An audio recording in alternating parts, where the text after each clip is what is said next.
Bonjour et bienvenue dans Écolo au boulot. Je suis Cassandre Joly et mon but est de donner du sens au travail à travers l'écologie. Ensemble, nous trouvons des idées, des astuces, de la motivation et de l'inspiration pour rendre son quotidien au travail plus écologique et se sentir utile.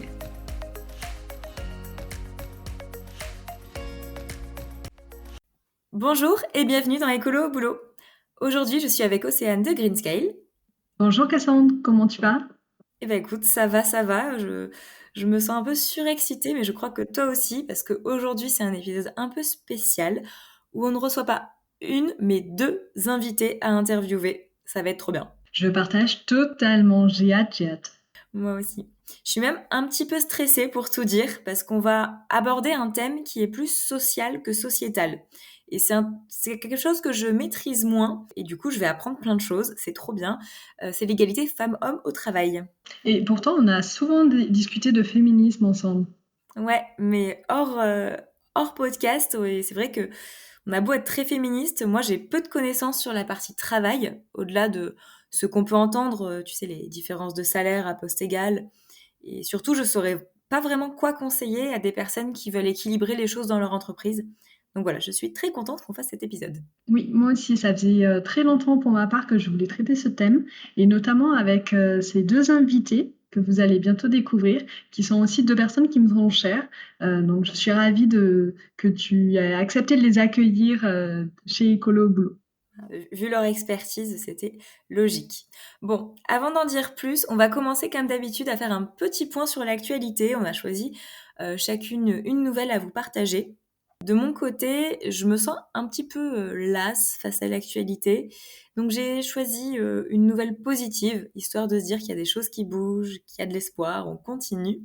Il s'agit de la charte pour un journalisme à la hauteur de l'urgence écologique.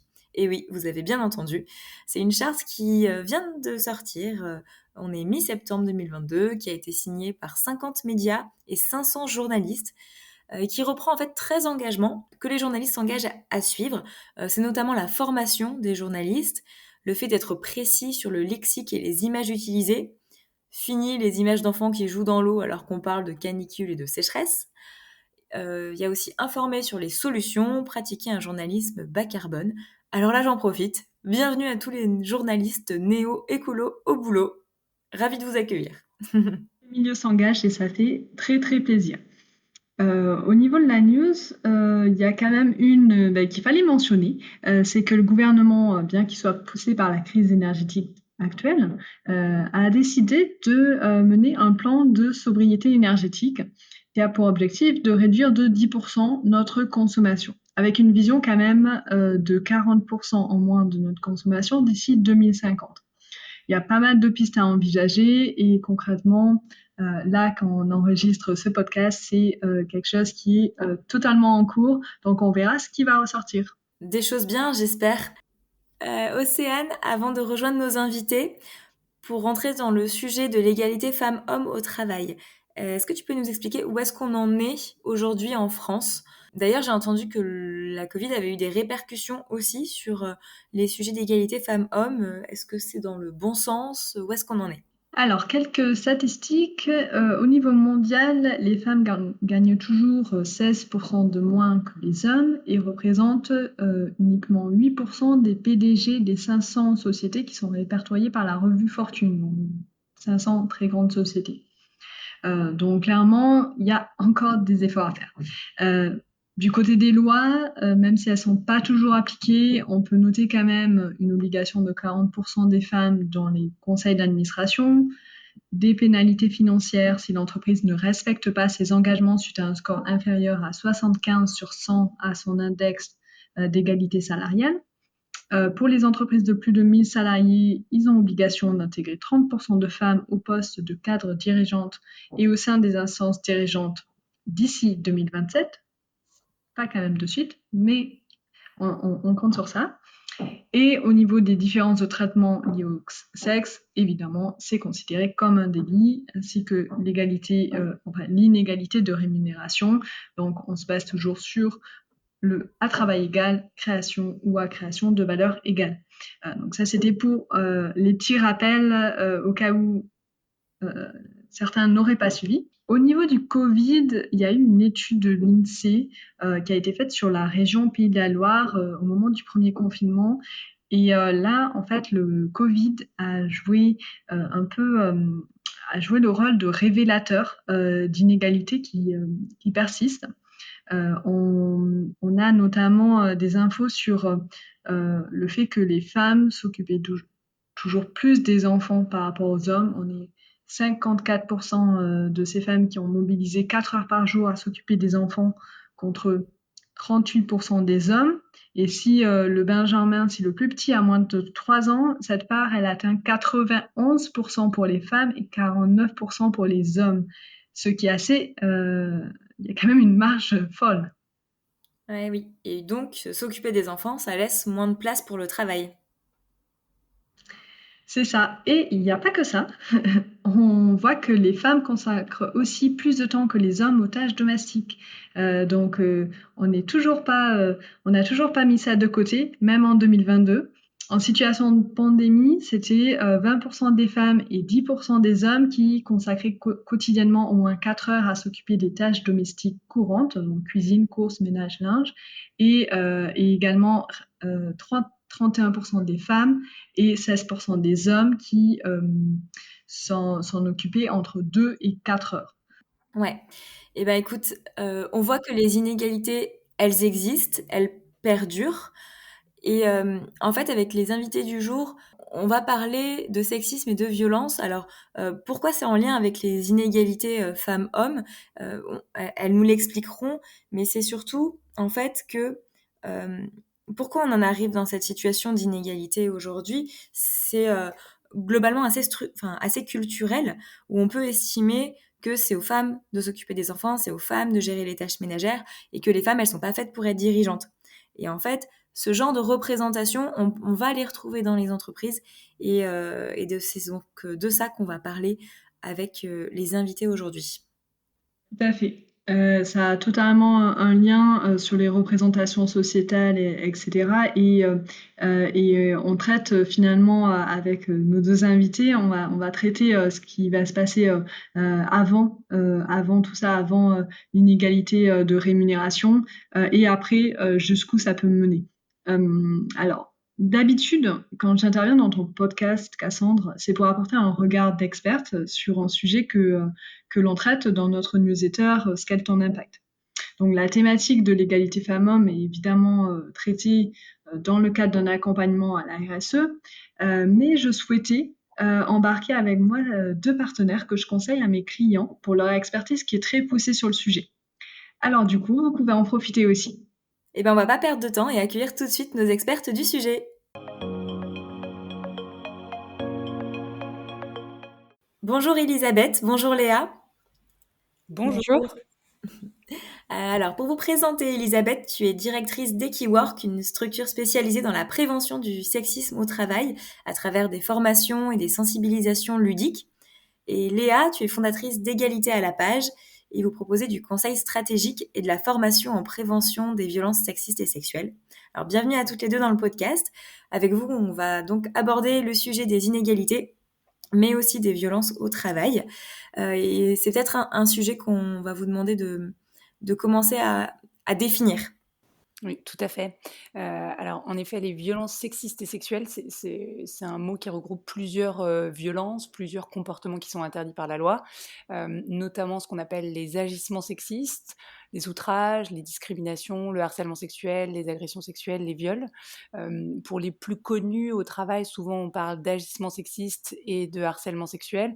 Les agissements sexistes, c'est peut-être pas mal de vous donner quelques exemples. Ça va plutôt s'apparenter à ce qu'on appelle le sexisme du quotidien. Donc ça va être les blagues sur les femmes, les blagues sur les hommes quand elles existent et qu'elles sont dévalorisantes, enfermantes, excluantes, etc.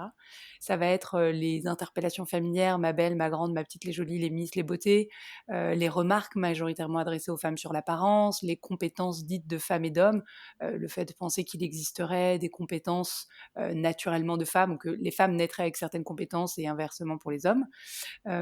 Ça va être les propos sexistes sur la grossesse, la parentalité, les incivilités, le fait de plus souvent couper la parole des femmes que des hommes ou de s'adresser qu'aux hommes de la situation. Donc voilà, tout ça, c'est ce qu'on peut trouver derrière ce qu'on appelle les agissements sexistes. Et puis, pour le harcèlement sexuel, pour le faire en très bref et ne définir que 2 notions, parce que c'est très large, le harcèlement sexuel, ça va plutôt être, soit des propos, des attitudes, des gestes à caractère sexuel répétés, imposés. Donc typiquement, ça va être des blagues à caractère sexuel à la machine à café, à la cantine, dans l'open space, ou la deuxième forme de harcèlement sexuel dans la loi, ça va être ce qu'on appelle une pression grave dans le but d'obtenir un acte de nature sexuelle. Donc là, ça va être le fait, par exemple, de faire du chantage à la promotion. Par exemple, là, je te propose qu'on parle de ta promotion lors d'un dîner plus si affinité. Alors bien sûr, c'est jamais dit comme ça, hein, c'est toujours un peu plus... Enfin, c'est moins franc, mais c'est ça l'idée, hein, voilà, une pression grave. Peu importe d'ailleurs que ce soit réellement l'intention ou non de la personne, hein, parfois les gens vont dire bah, c'était pour rire, c'était pour faire peur, c'était pour blaguer, peu importe, hein, pour caractériser, on s'en fiche de l'intention. En revanche, on s'intéresse toujours à l'intention quand on va sanctionner. Voilà. Et puis, une autre chose que je peux dire aussi sur les agissements sexistes que j'ai cités tout à l'heure, et c'est important de le préciser, que souvent le sexisme du quotidien, c'est souvent pas mal intentionné. Voilà, on ne fait que reproduire le sexisme qui se trouve autour de nous dans notre société, qu'on ne sait pas voir, qu'on n'a pas appris à voir parce qu'on n'a pas chaussé nos lunettes, on n'a pas été sensibilisé, et donc qui va s'exercer sur nos propres comportements. Voilà, en gros, pour les violences sexistes et sexuelles. OK, ouais, c'est vrai qu'avant de commencer le podcast, quand j'ai vu ce terme, je me suis dit: «Oh là là, ça doit être un truc, un peu anecdotique ou alors c'est tabou, on n'en parle pas». En fait, ce que tu viens de décrire, je crois que tout le monde, peut témoigner de quelque chose comme ça en entreprise. C'est hyper fréquent. Et effectivement, je pense que tu parles particulièrement peut-être pour les 2 des exemples que j'ai donnés, mais surtout peut-être pour le sexisme du quotidien, les Ouais. agissements sexistes effectivement qui sont très, très présents. Donc là, les dernières, statistiques, on parle de 80 de femmes qui sont régulièrement la cible d'agissements sexistes au travail. Ça date de l'année dernière. Et puis pour le harcèlement sexuel, c'est une statistique qui date de 2018, un petit peu plus ancienne, et c'est une femme sur 3 est victime de harcèlement sexuel au cours de sa carrière. OK, ouais, donc c'est pas rien. Quand même assez impressionnant. Et c'est bizarre qu'en fait, on n'en entende pas parler plus que ça. Oui, je trouve ça assez impressionnant quand même, ces nombres de personnes qui sont concernées et en même temps, comme tu disais Cassandre, on connaît tous toute une personne qui a été touchée, voire nous-mêmes. Et pourtant, tout ça, c'est encadré juridiquement. Léa, peut-être, est-ce que tu pourrais nous parler du contexte juridique qui est lié au VSS? Oui, tout à fait. Merci, Océane. Alors, le contexte juridique lié au VSS, il est quand même assez récent, tout en étant inscrit dans la loi depuis bien longtemps. Pourquoi je dis récent? C'est parce que récemment, il y a quand même eu une prise de conscience sociétale forte, politique aussi, et certaines avancées juridiques notables. Quand je dis récent, à partir des années 2010, hein. Bien évidemment, il y a des violences sexuelles qui étaient punies bien avant 2010, hein. Je pense notamment aux agressions sexuelles, aux viols. Mais en contexte professionnel, il y a une prise de conscience assez récente, avec une application aussi des textes encore plus récente. Alors, pourquoi je dis récent? C'est que le harcèlement sexuel, par exemple, la loi c'est 2014.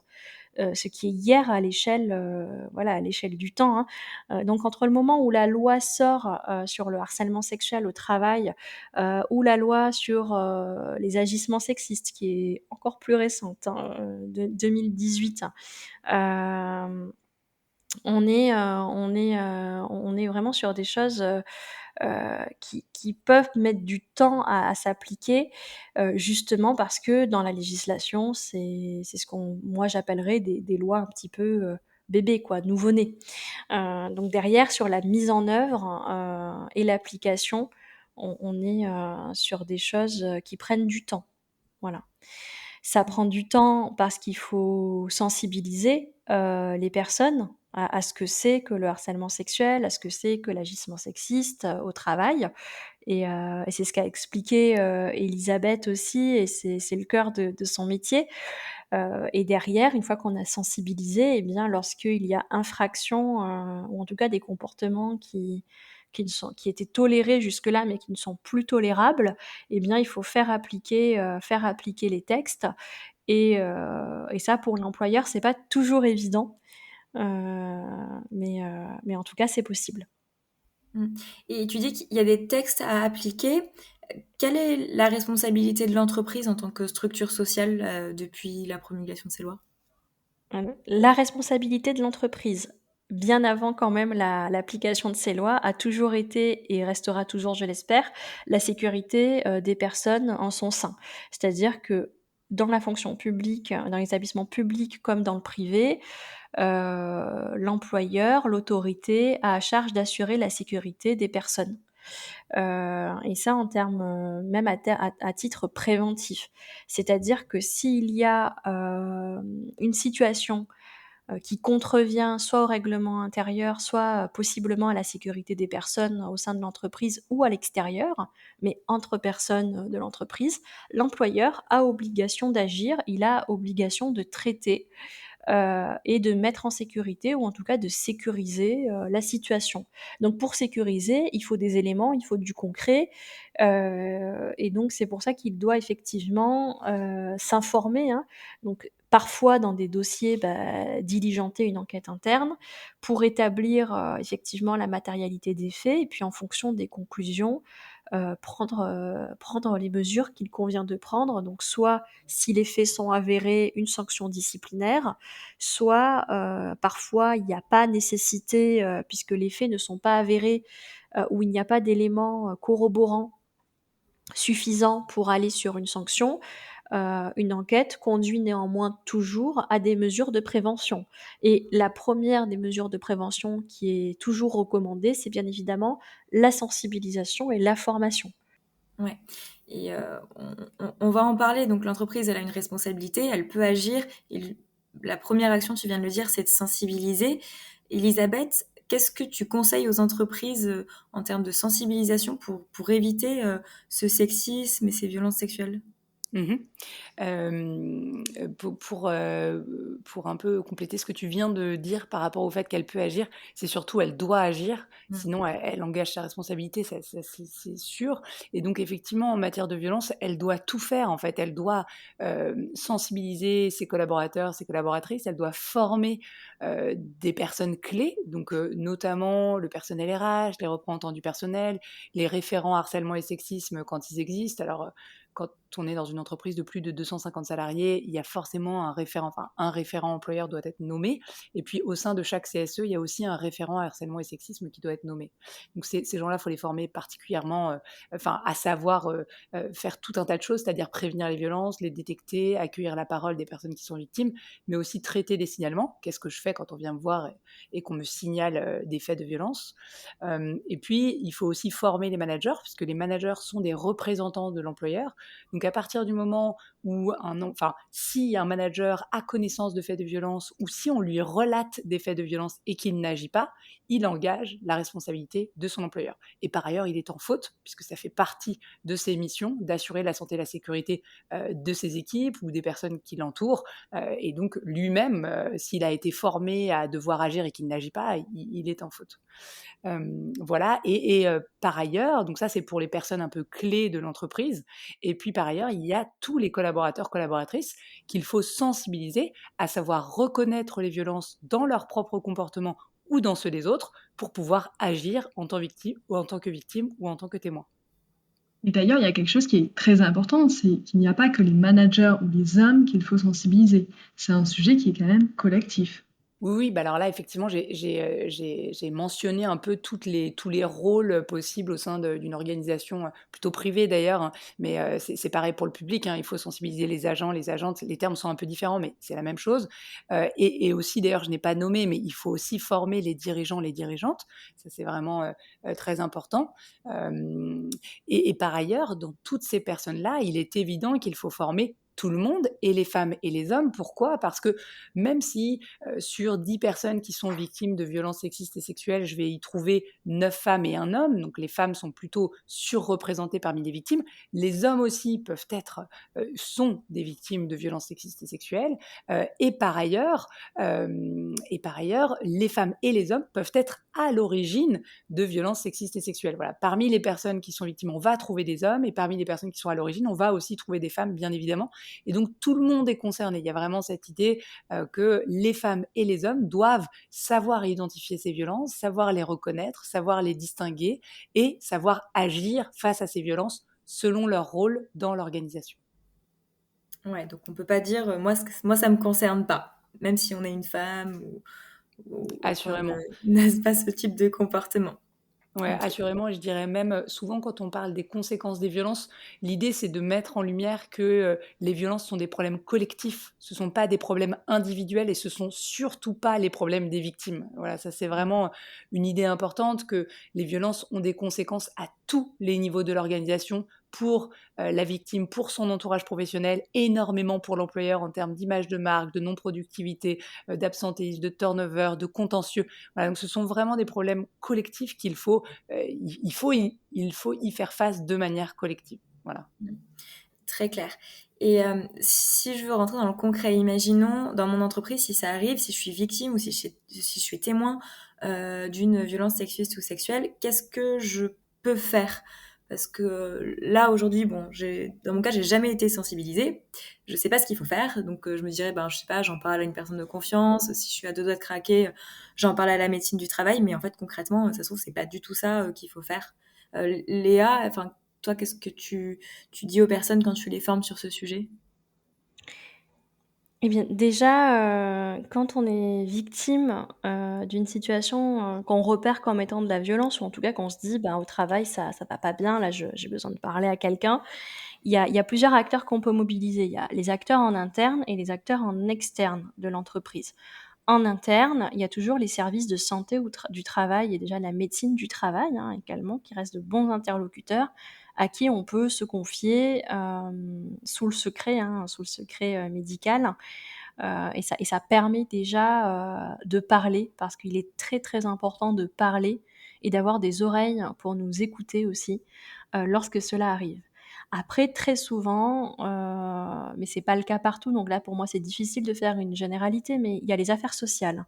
Les affaires sociales restent des interlocuteurs en interne à saisir, où les personnes en charge, de la prévention des risques, RPS au sein des entreprises sont des personnes qui généralement sont formées, pour typiquement accueillir la parole, hein, des personnes qui auraient, besoin d'exprimer leur vécu. Dans les entreprises, il y a maintenant, des CSE, et dans ces CSE, il y a des référents.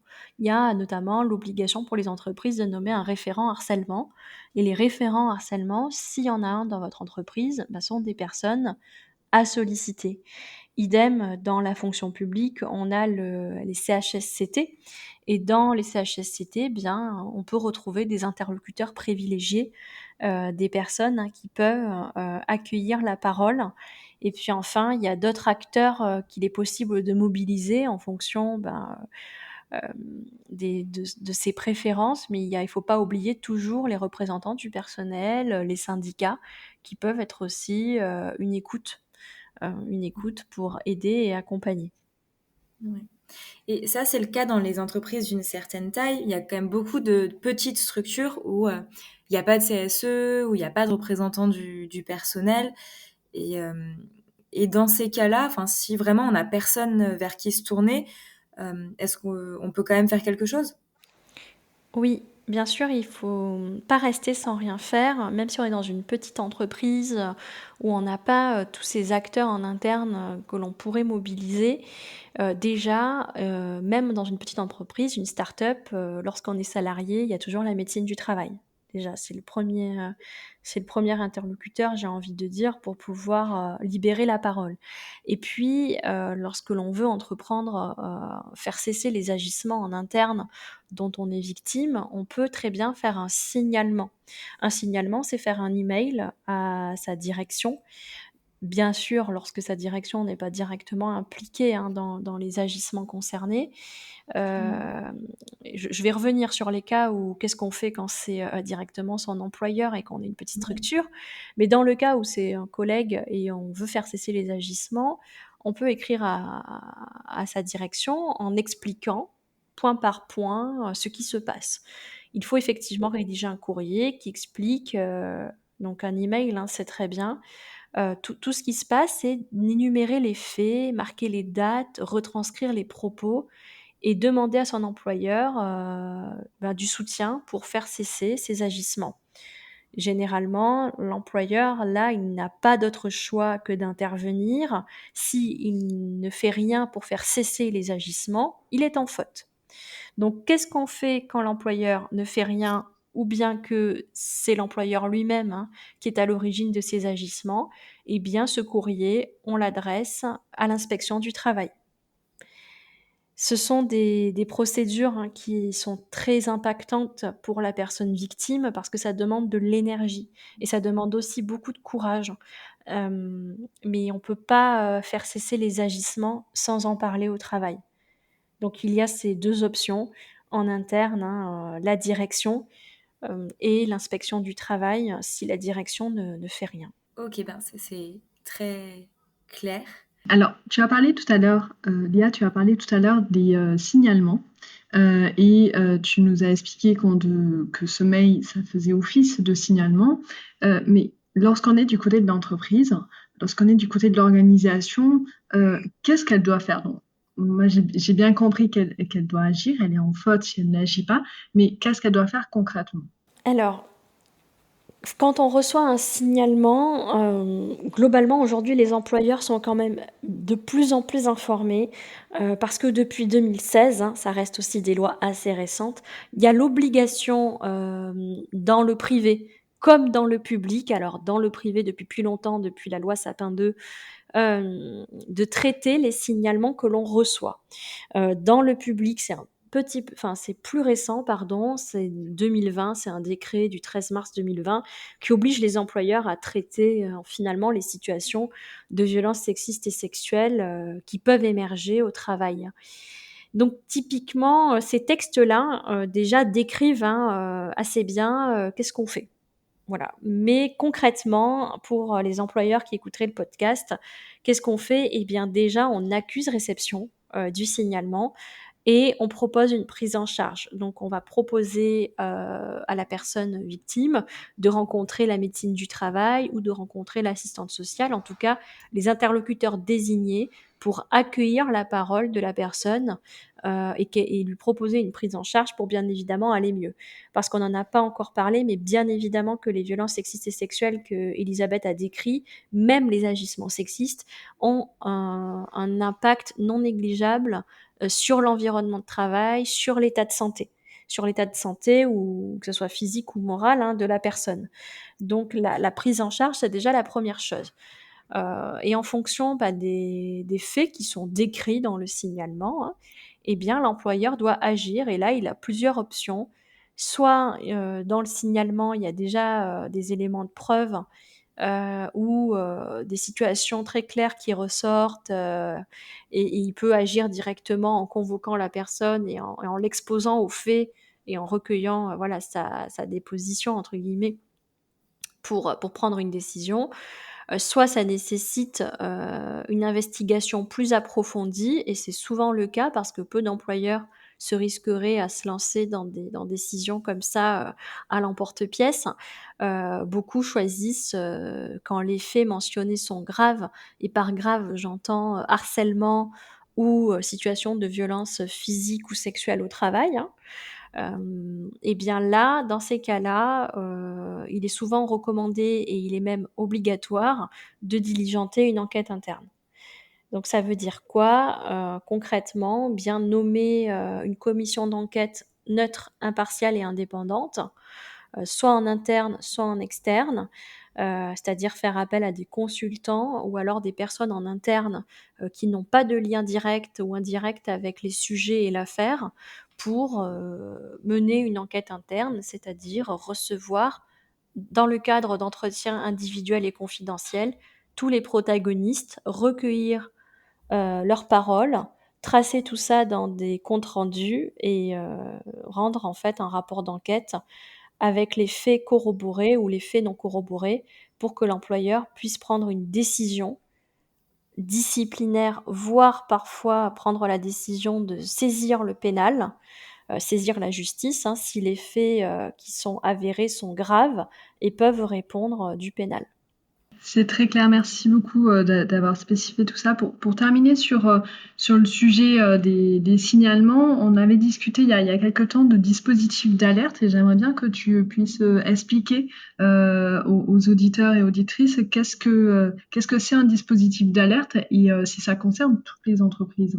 Alors les dispositifs d'alerte, ce sont des dispositifs que les entreprises, ou établissements publics mettent en place pour permettre de faire remonter justement les signalements. En fonction de la taille de l'entreprise, c'est plus ou moins obligatoire. Mais j'ai envie de dire que, les dispositifs d'alerte, même dans les petites structures de 10 salariés, ça reste, des choses faciles à mettre en place et j'ai envie de dire primordiales. Parce que justement, même dans les petites structures où on se dit de tels dispositifs, ne sont pas obligatoires et quand j'entends de tels dispositifs, c'est les dispositifs loi Sapin, loi Sapin 2, faire émerger la parole dans une petite structure comme une start-up, elle n'est pas évidente parce que, eh bien, parfois on se connaît, on se tutoie, on est très proche, on travaille en open space. Les limites entre le professionnel et l'ordre privé sont parfois très vite franchies.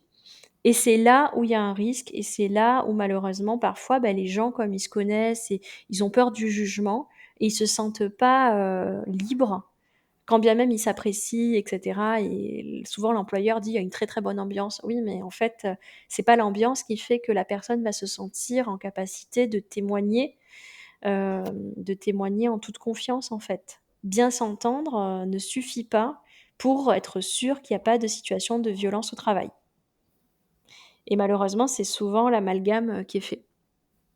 Donc voilà, effectivement, il n'y a pas de sur les dispositifs, il n'y a pas d'obligation pour les petites structures, mais c'est plus que recommandé et la deuxième raison pour laquelle moi je le recommanderais vraiment, c'est aussi que, j'ai perdu le fil, je suis désolée. Je vais reprendre. La deuxième raison pour laquelle je recommanderais effectivement vraiment de mettre en place des dispositifs d'alerte, même sur les petites structures, c'est que comme l'a dit tout à l'heure, Elisabeth, hein, l'employeur, il a obligation de prévention et de sécurité et il doit mettre tout en place pour assurer la prévention et la sécurité et mettre en place un dispositif, c'est-à-dire une procédure, hein, qui permettrait aux gens en situation, de mal-être au travail ou de doute, de violence, de signaler par l'intermédiaire d'un formulaire ou d'une personne contact une situation, eh bien, c'est mettre tout en œuvre pour prévenir les risques, justement. Et ça, quelle que soit la taille de l'entreprise, la prévention, comme la formation, ça reste obligatoire. J'espère que j'ai été assez claire. Très très clair. Ouais, ouais, ouais, c'est hyper clair. Et d'ailleurs, Océane, moi, enfin, ce type de démarche, ça me fait penser à ce peut mettre dans une stratégie RSE. Enfin, on est d'accord que quand on parle d'égalité femmes-hommes, de lutte contre les violences, les comportements sexistes du quotidien, ça rentre dans une stratégie RSE. Oui, totalement. Ça rentre dans une démarche ASE.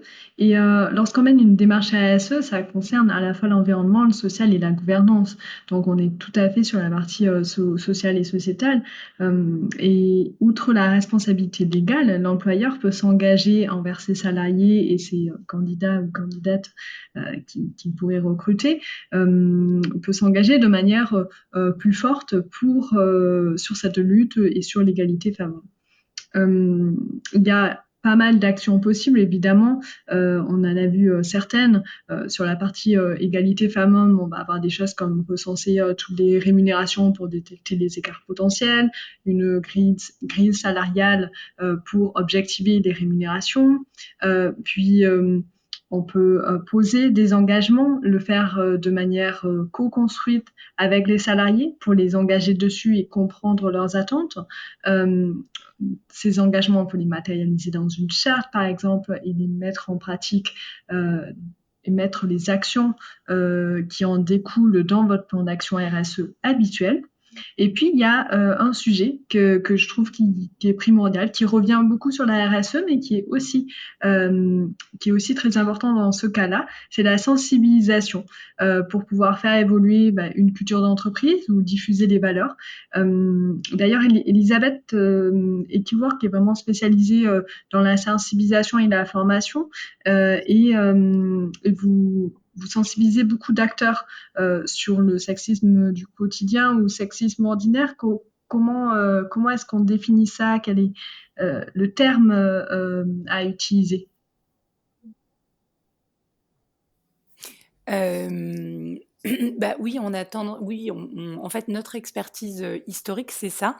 Nous, initialement, quand j'ai créé Keywork, je l'ai créé parce que, comme beaucoup de personnes qui œuvrent pour lutter contre ces violences, on parle souvent du fait que ce qui se trouve tout en bas de ce qu'on appelle la pyramide des violences, ce que je vous ai cité tout à l'heure, je vous l'ai cité dans un ordre, enfin les violences que je vous ai citées, je les ai citées dans un ordre précis, des faits les plus nombreux et les moins graves pénalement parlant aux faits les moins nombreux et les plus graves pénalement parlant. J'ai dit d'abord agissement, puis outrage, puis discrimination, puis harcèlement sexuel, agression sexuelle et viol.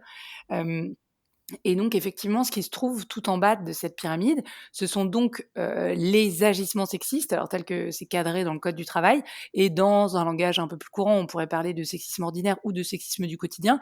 On a plutôt tendance à ne pas parler de sexisme ordinaire. Pourquoi? Parce que ça ordinaire banalise ces violences, alors que sexisme du quotidien, ça donne plutôt une indication sur le côté fréquence, enfin sur la fréquence de ces agissements, qui sont donc les plus nombreux, les plus banalisés, les plus récurrents, les peut-être moins visibles ou sur lesquels on a peu été sensibilisé. D'ailleurs, on a tendance à remarquer dans nos formations que souvent, quand on leur demande de nous citer des agissements sexistes, les stagiaires vont nous citer des faits plus graves. Ils vont nous parler de blagues à caractère sexuel dans l'open space, enfin, tout de suite des choses qui sont plutôt caractéristiques de harcèlement sexuel, qui sont bien plus graves légalement parlant, enfin pénalement parlant, euh, voire même, enfin, oui, pénalement parlant, on va dire ça comme ça. Et, et qu'est-ce que je voulais dire d'autre? Et donc, effectivement, le sexisme du quotidien, alors si vous avez déjà entendu parler un peu de cette notion de continuum des violences, on dira que c'est le terreau fertile des violences plus graves. Ne pas recadrer, banaliser, laisser passer des faits d'agissement sexiste, c'est finalement rendre possible ou cacher des situations plus graves de harcèlement sexuel, d'outrage, de discrimination, etc. C'est un peu ce qu'on dira. Et puis pour revenir un peu sur ce que sont les agissements sexistes, ce sont les blagues sur les femmes, les babelles, ma grande, ma petite, les jolies limisses, l'idée que les femmes auraient certaines compétences naturelles comme l'empathie, l'organisation, qu'elles seraient très dans l'humain, très à l'écoute, etc. naturellement, et qu'inversement les hommes seraient plutôt des visionnaires, qu'ils auraient en eux de la persévérance, de la capacité, une capacité innée à parler en public, à prendre des décisions difficiles, etc. Donc on voit bien comment ces compétences qu'on dit innées, non seulement sont enfermantes, parce que on a tous des compétences qui sont plutôt liées à notre éducation, nos envies, les choix qu'on a faits, etc. Cependant, on voit bien que dans notre imaginaire, là où on enferme les hommes, c'est plutôt des postes à responsabilité. J'ai parlé de leadership, de vision, etc. Enfin, voilà, donc de toute façon, c'est enfermant, mais euh, en plus, voilà, on enferme les femmes à des endroits qui sont moins valorisés, moins valorisants que là où on enferme les hommes. Donc il y a ça, et puis j'avais parlé aussi des propos sexistes sur la grossesse, la parentalité, le fait de plus souvent couper la parole des femmes que des hommes, le fait de ne s'adresser qu'aux hommes de la situation. Vous êtes en réunion et puis vous êtes face à deux partenaires, deux clients, peut-être clientes, et puis ces personnes ne vont s'adresser qu'au collaborateur qui est là, qui est en fait le stagiaire ou la personne qui est la moins qualifiée sur le sujet, parce qu'elles vont s'adresser à l'homme de la situation. Voilà, c'est un peu toutes ces situations-là. Et effectivement, nous, on pense chez Equiwork qu'on ne peut pas faire fi de bien décortiquer ces notions-là, parce que c'est vraiment la base, c'est ce qui est le plus répandu, ce sont vraiment les faits les plus nombreux, et qu'on doit commencer par ça, on doit chausser ses lunettes du sexisme du quotidien, on doit savoir repérer les agissements sexistes dans ses propres comportements et dans ceux des autres, pour pouvoir ensuite commencer à décortiquer aussi les autres notions qui sont plus graves pénalement parlant, mais il y a vraiment quelque chose, initialement, il faut commencer par ça, de la même manière que si on parlait de racisme, avant de parler de discrimination à l'embauche, il faudrait commencer par parler du racisme du quotidien, parce que ça nous permet de parler des représentations racistes que l'on partage dans la société. Et voilà, et ce sont ces représentations-là qu'il faut identifier pour savoir les désactiver et pour pouvoir ensuite faire face aux discriminations dont on peut être à l'origine, raciste ou autre d'ailleurs. C'est super clair et je pense que on a compris pourquoi c'était si important de lutter contre tous ces agissements sexistes dès la base en fait, parce que les conséquences sont sociétales en fait. C'est très fort. D'ailleurs, tu as dit chausser les lunettes. Il me semble que vous avez des moyens de sensibiliser qui sont assez innovants, justement pour faire passer le message. Tu pourrais nous en parler un petit peu plus? Oui, tout à fait. Bah, effectivement, plutôt pour les managers, pour le personnel RH, on va plutôt passer par des moments de formation qui vont être des moments assez classiques en termes de format, au sens où on est dans une salle avec un intervenant ou une intervenante. Mais en revanche, nos modalités pédagogiques sont beaucoup dans l'interaction, des réflexions collectives, des réflexions individuelles. On va parler autour de vidéos, de supports, de médias différents. Donc, ça va être très interactif. Et pour les collaborateurs, en fait, il y a un besoin de la part des RH, parce que nos clients sont plutôt, nos commanditaires, on va dire, sont plutôt des RH ou des responsables diversité, vont nous dire, bah voilà, moi je suis dans une grande entreprise, j'ai plusieurs milliers de salariés à sensibiliser, comment on fait? Parce que vous n'allez pas pouvoir faire un atelier de 12 personnes pour mes 4000 salariés, ce que je comprends complètement. Et donc pour dès lors tout de suite commencer à sensibiliser, on a effectivement des expériences immersives. Donc là, on va plutôt être, pour ce qui est de déployer énormément, nous, on va plutôt passer par l'ordinateur. Donc ce sont en fait des films 360 degrés, initialement, qui sont faits pour aller avec des lunettes de réalité virtuelle. Mais les lunettes de réalité virtuelle, ça peut être super quand on en a déjà, qu'on a une académie qui fonctionne avec, etc. Et qu'on sait déjà s'en occuper. Si on n'en a pas, ça peut coûter très cher d'essayer de déployer 4000, cette sensibilisation sur 4000 salariés. Donc, on va plutôt prendre cette expérience et l'utiliser sur un ordinateur. Donc, ça va être l'équivalent d'un e-learning, mais immersif, où voilà, on va être dans la peau d'une personne, en l'occurrence là, dans le e-learning sur le sexisme du quotidien, on est dans la peau de Zoé, qui est la cible de sexisme du quotidien pendant 1 an. Donc, tout ce que je vous ai cité juste avant. Et puis après, vous avez un e-learning qui s'ensuit, qui reprend un peu, enfin qui reprend pas un peu, qui va reprendre tous les moments qui posent problème dans le film, et puis qui va décortiquer chaque forme de sexisme du quotidien, expliquer pourquoi ça pose problème, partager des bonnes pratiques, etc., en tant que victime, en tant que témoin. Donc effectivement, l'expérience immersive sur ordinateur, c'est vraiment quelque chose qui fonctionne bien, voilà, qui a l'avantage de faire ressentir des émotions à la personne qui vit l'expérience. Et on sait que les émotions, elles sont à la base de l'action. Et donc voilà, c'est une manière de donner envie d'agir aux collaborateurs et collaboratrices. Ouais, c'est sûr qu'avec les émotions, on peut être plus empathique aussi. Écoutez, on touche à la fin de cette interview. Merci beaucoup pour votre participation. Avant de partir, je voudrais vous demander à chacune un conseil. Alors c'est vrai que d'habitude, je demande un conseil écolo au boulot. Là, on ouvre sur aussi l'aspect social, mais pour moi, ça va vraiment ensemble de toute façon. Donc vous pouvez choisir un conseil qui est votre domaine de spécialité ou un conseil tout court en entreprise qui serait du respect à la fois de l'environnement, des personnes, ce que ça vous inspire. Qui veut commencer? Je vais me lancer.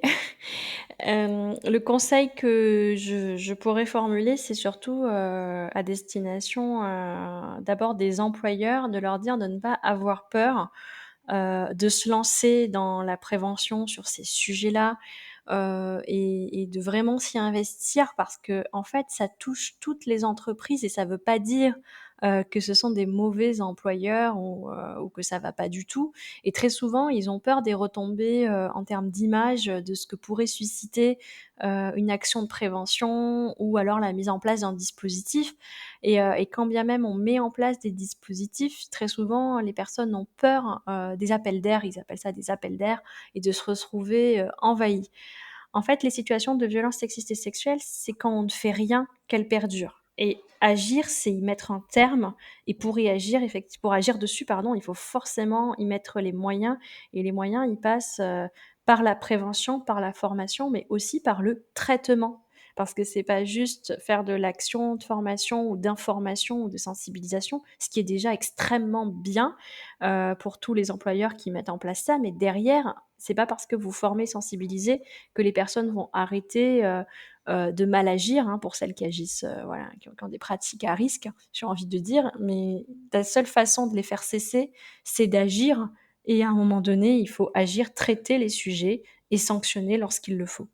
Et ça, c'est vraiment le conseil à destination des employeurs pour les personnes qui vivent des situations délicates au travail, de violence ou qui se sentent pas bien. Le conseil que je formulerai, et je pense qu'Elisabeth me rejoint, c'est de ne pas avoir peur de parler, de en interne ou en externe, mais de ne pas rester seul ou de ne pas rester seul. De parler, et s'il y a personne en interne, adressez-vous à des associations à l'externe. Il ne faut vraiment pas avoir peur de briser le silence, parce qu'il y a que ça qui fera cesser les agissements que vous vivez. Ok, ouais, donc ne pas avoir peur, oser parler, c'est vraiment la clé. Et moi, pour compléter ce que tu dis, Léa, et je suis assez, très alignée avec tout ce que tu viens de partager comme conseil. Et moi aussi, je compléterai avec un conseil pour les employeurs. Alors, en gros, nos commanditaires qui sont parfois très stressés à l'idée de réaliser des actions. Donc, dans les petites structures, ça va être les dirigeants, les dirigeantes, ou alors dans les plus grosses, ça va être les responsables RH ou diversité, parfois en collaboration avec les responsables communication.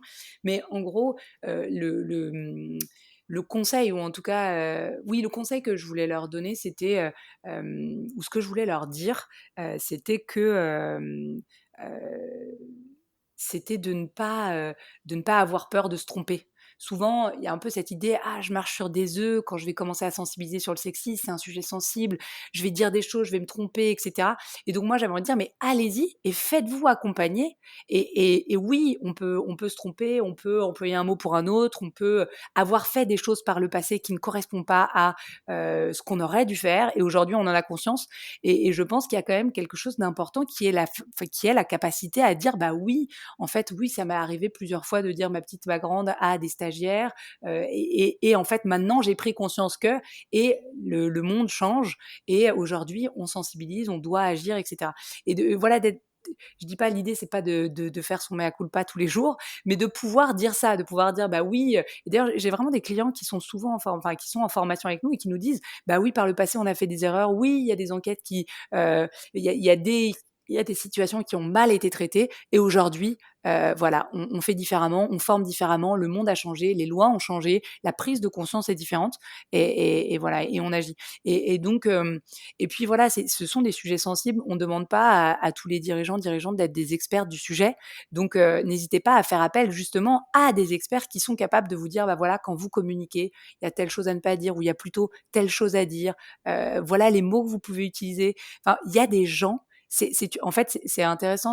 J'ai presque envie juste de dire, parce que c'est important de le dire, que c'est une expertise. Voilà, le sujet du sexisme, lutter contre le sexisme, c'est une expertise. Au même titre que lutter contre le harcèlement moral, au même titre que lutter contre toutes les violences. Voilà, c'est vraiment, faites appel à des gens qui maîtrisent, à des gens qui peuvent vous accompagner, et n'ayez pas peur de faire des erreurs. Vous en ferez comme sur tous les autres sujets, et c'est ok parfois de dire qu'on s'est trompé, quoi. Voilà. Mmh. Ouais, on revient sur le fait d'oser, mais là, d'oser se mettre en action, même si on n'est pas parfait tout de suite.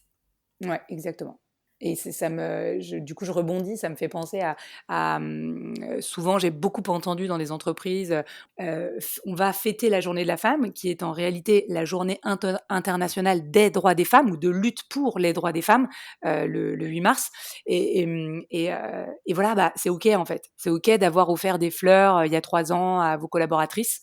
Et maintenant, par contre, c'est important de pouvoir dire que vous avez pris conscience que ça fait pas sens, mais que par contre, autour de cette journée-là, vous pouvez rappeler toutes les actions que vous menez en matière d'égalité femmes-hommes ou pour lutter contre les violences au sein de votre entreprise.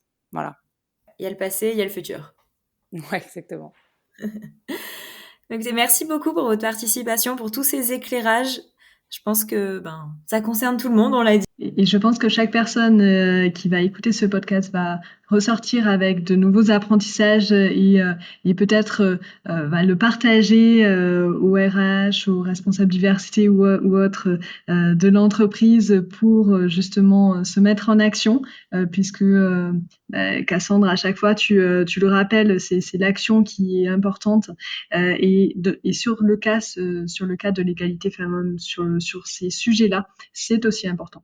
Yes, on est alignés. Merci beaucoup pour l'invitation. Avec grand plaisir. Pour vous retrouver, je mettrai les sites internet de vos 2 structures dans les notes du podcast. Donc voilà, si vous voulez en savoir plus, vous pourrez aller sur le site internet d'Equiwork et de Égalité à la page. Merci beaucoup pour tout. Merci, bonne journée.